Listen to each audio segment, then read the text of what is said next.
75वां गणतंत्र दिवस के अवसर पर हम लोगों का सौभाग्य है कि इस सर्द मौसम में हम लोग यहाँ, चाहे कोई आंधी हो या तूफान, हम खड़े हैं, भारत खड़ा है सीना तान।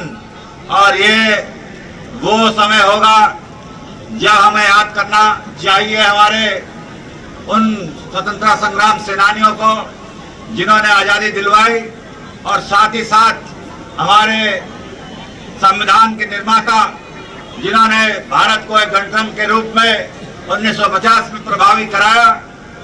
और आज इतने वर्षों बाद हम गर्व से कह सकते हैं कि भारत विश्व में एक बहुत शक्तिशाली देश बन के उभरा है।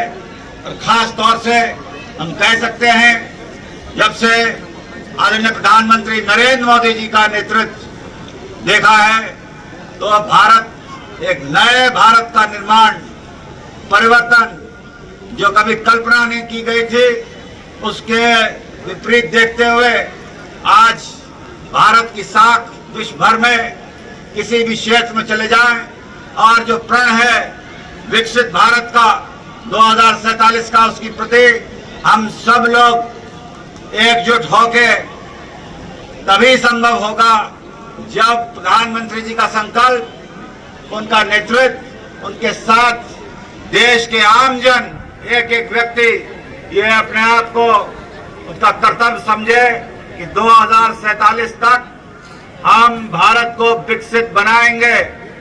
तो मुझे मालूम है ठंड बहुत है, कोहरा बहुत है, मगर सब लोग, जरा मैं आपकी आवाज सुनना चाहता हूं कि प्रधानमंत्री जी के संकल्प को, भारत को विकसित बनाने में हम सब लोग योगदान देंगे। बोलिए, देंगे। ठंड ज्यादा है, मगर इसका मतलब नहीं आवाज नहीं निकलेगी। विकसित भारत को बनाने में अपना योगदान देंगे। हाँ, ये हम लोगों के लिए बहुत गर्व की बात है कि पिछले कुछ महीनों में हमने देखा कि भारत का झंडा चांद तक पहुंच चुका है, जो कभी सोचा नहीं था। मगर आज भारत उन देशों के शुमार में है जो गर्व से कह सकता है कि भारत चांद तक पहुंच चुका है। और आपने ये भी देखा, देश ने देखा, पूरे विश्व ने देखा, G20 जो अमेरिका के राष्ट्रपति से जापान तक के भारत की धरती पर उनका आगमन हुआ, ये दिखाता है भारत एक शक्तिशाली देश बन के आगे बढ़ रहा है।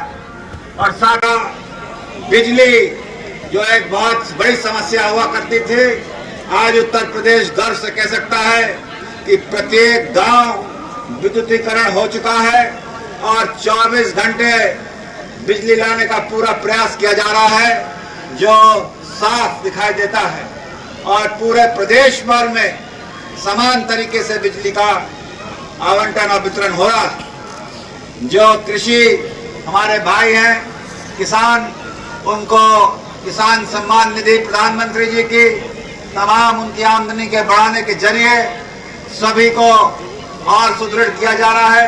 खास प्राथमिकताएं दी जा रही हैं। नौजवानों के लिए नौकरियों के अवसर, स्वास्थ्य की सेवाएं, हमारे अस्पताल, हमारे जितनी भी योजनाएं हैं उनको